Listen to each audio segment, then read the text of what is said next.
Chad McMullen along with Hall of Fame football coach Bob Stoops, and welcome to the Bob Stoops app. And Coach, we talked a little bit about NIL last time. Today we're going to talk about the playoff expansion. You had great success, obviously, getting OU teams to the playoff. What are your immediate thoughts on the playoff expanding from 4 teams to 12? Well, number one, financially, it's a must. After a year and a half that, all these athletic departments have lost so much money, this is a revenue stream. The bottom line, it's going to create 11. If you go to 12 teams, it's going to create 11 bowl games that matter. Now you shouldn't have players opting out, choosing not to play, being that they're in a playoff hunt. TV market is going to be huge, major. So, the financial piece of it is what's driving it. I don't think there's any question, and I get it. The only part that worries me is maybe instead of 8 going to 12, now if you've already insured to play in the playoffs and you've got 2 games remaining or 1 game remaining, that's maybe, which Bedlam at the end of the year might be OU, OSU. If we're already in the playoffs and have already won the Big 12 championship, players, you may sit part of your better players, like the NFL does, so they don't get hurt.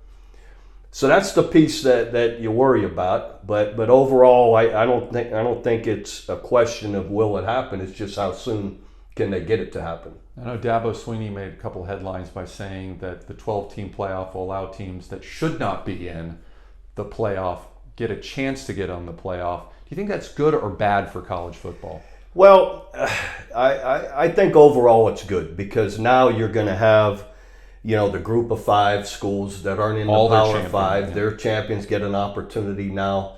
The Cincinnatis, who may go undefeated, now have an opportunity. So I think overall it's going to give more teams, of course, and conferences an opportunity. And you never know, like in any competition, somebody can get hot at the right time, or you may face a team that's maybe overall more powerful than you, but they may have 2-3 players injured by the end of the year that make a big difference, say the quarterback. And now all of a sudden you're playing them when they're not at their full strength. So a lot can happen. So I think overall the TV market, the whole country will embrace it overall. Some of the coaches, I get Dabo's point, I get Nick Saban's point. They're even OU, we've been in it with Ohio State 4 times. Our piece has been pretty good, and but now it's going to, these other teams that have been kind of on the outside looking in are going to have an opportunity. And I do worry the number of games that Dabo brought up. Players aren't looking to play more games.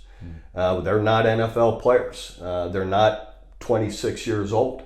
Some of them are 19, 20. Aren't at their peak yet. And now you're asking them to play, instead of 12, 13 games, now they're going to be playing 14, 15 games, and that can wear on a young person. It's going to be exciting to see how that plays out. But here in 2021, we're going to have 4 teams. Who do you see as being the final 4 teams? And I know crazy things happen. Injuries happen, right? Yeah. Some players that you didn't know were going to be any good turn out to be great. But heading into the 2021 season, who do you see in that final 4?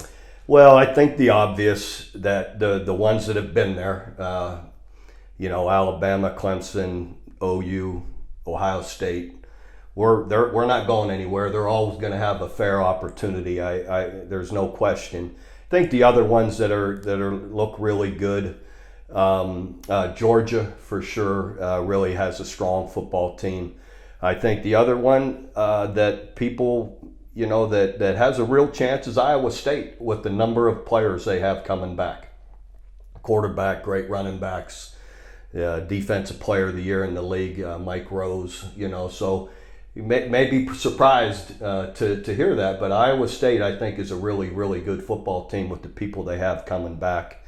And, outside of that, I would pick, like I said, Georgia, I think, is the one that maybe hadn't been in the last year or so that really has a solid team. And you mentioned Iowa State, as ESPN's Adam Schefter talked about, that the Lions had pursued the head coach, Matt Campbell, at Iowa State and offered him a crazy amount of money to leave, and he chose to stay because I think he has an idea of what he has there at Iowa State, especially for this season. Yeah, and everybody's taste in their life, their home life is always different. And Matt Campbell is a great coach. Has proven that already in his 4 years there at Iowa State. And maybe just for his family and his life right now, this is what he wants to do. And I think the best part of that, what he's saying is, this isn't luck. I didn't just get a good team and all of a sudden win. He knows he's going to continue to win. So if he wants to stay there another 4 or 5 years and then make a jump at some point that's better for his personal life, then he'll do it. But I love the confidence he has in himself, that he's, look, I'm good here, and we're going to continue to win here. And, that says a lot about the confidence he has in the program and himself. Well, no matter who makes the college football playoff, it's going to be exciting. And as a college football fan, I can't wait to watch it. For Coach Bob Stoops, I'm Brad McMullen saying thank you so much for joining us for this episode. And don't forget, if you want to win a chance to have lunch with Coach Bob Stoops, just enter to win right here on the Bob Stoops app.